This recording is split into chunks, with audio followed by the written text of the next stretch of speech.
सम्मानित बुजुर्ग, नौजवान साथी, आवाज सुन रही मात्र शक्तियां और हमारे लिए जो हकीकत के रियलिटी के हमारे सामने भगवान बैठे हैं, हमारे देश के जवान, सभी के चरणों में हर शिकारा हरियाणा की तरफ से हाथ जोड़कर राम राम।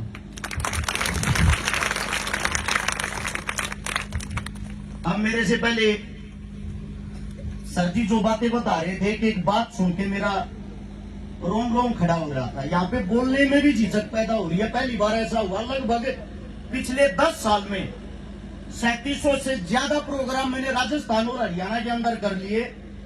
पहली बार ऐसा हुआ है जब जहां भी मेरे देश के जवान होते हैं, इनके सामने बोलने में थोड़ी झिझक इसलिए पैदा होती है। हकीकत तो ये है, अगर रियलिटी का कोई हिंदुस्तान के अंदर भगवान है, एक तो इस देश का जवान, एक इस देश का किसान, जिनके कारण हम अन्न खाते हैं। सबसे पहले अन्न खाने से पहले उस किसान का धन्यवाद करना चाहिए जिसने हमारी थाली के अंदर वो अन्न पहुंचाया। उसके बाद दूसरा धन्यवाद हमें उस जवान का करना चाहिए जिसके कारण हम चैन की नींद सोते हैं और शांतिपूर्वक जीवन जी रहे हैं। एक छोटी सी बात याद आ गई मेरे को भी सर की बात सुन के। बहुत साल पहले मैंने एक छोटी सी हिस्ट्री पढ़ी थी। 1941 के अंदर जिस वक्त हम गुलाम थे, 19 अगस्त को हिंदुस्तान के अंदर एक शेर ने जन्म लिया था जिसका नाम था जसवंत सिंह रावत। और इस बात को मैं ये चाहता हूं मेरे प्यारे बच्चे थोड़ा गौर से सुने। जैसे आज मेरे भाई साहब ने यहां पे एकेडमी खोली है, आने वाले समय में मैं इस देश का भविष्य तैयार करूंगा। ऐसे ही जसवंत सिंह रावत नाम का जो लड़का था, वो उत्तराखंड के पौड़ी का था।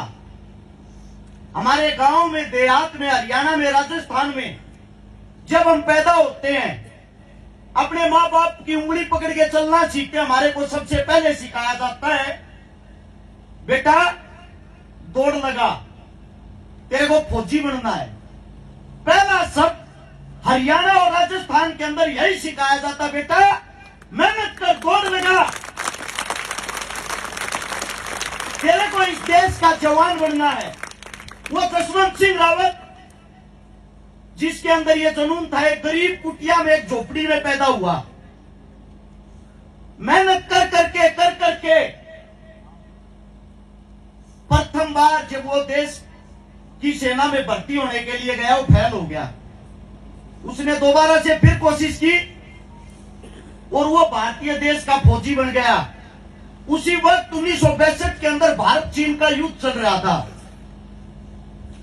जिस जगह का नाम था नूरानांग, उस जगह में लगभग 14,000 फीट ऊंचाई पे हमारे देश के जवान इसी महीने के अंदर करारी ठंड में युद्ध लड़ रहे थे।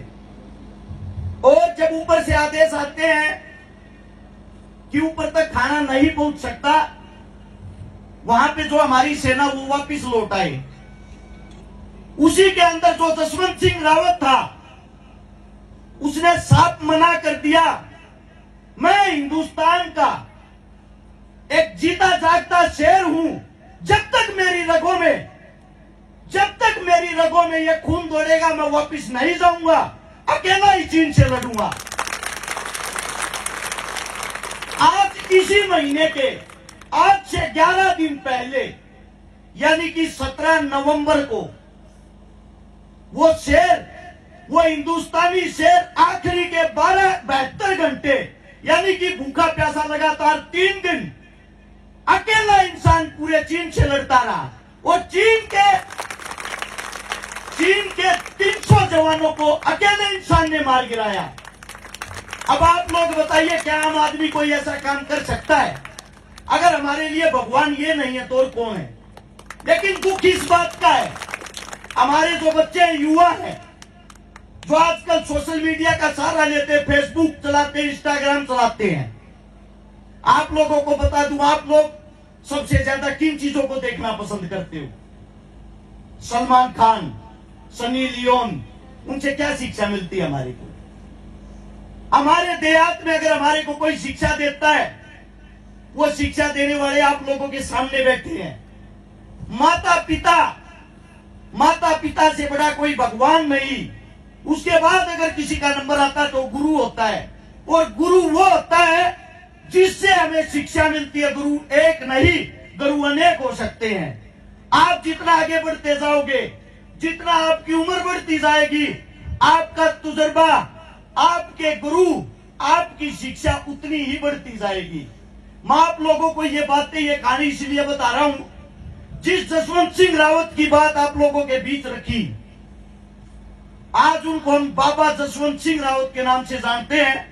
आज उनका मंदिर बना हुआ है उसी जगह पे, और आज तक हमारे देश का वो सिपाही मृत घोषित नहीं है, आज भी हमारे देश की रक्षा करता है। आप लोगों ने कहानियां सुनी होगी ना, भूत होते हैं, भूत नहीं होते, ये बातें चलती हैं।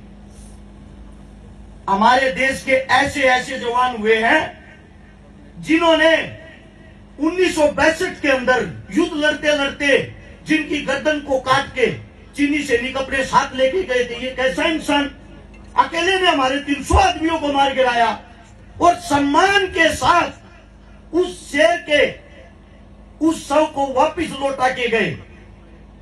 आज वो चीनी भी उनको सैल्यूट करते हैं, हिंदुस्तान के जवान को। ये हमारे जवानों की ताकत है। अगर आप यहां आए हो, हमारे सामने जो जीते जागते भगवान है, मैं आप सभी से इतना ही कहना चाहूंगा, इनके अंदर से कुछ न कुछ गुण सीखकर ही अपने घर वापिस जाएं। आप ही का बच्चा हूं, आप ही का बेटा हूं।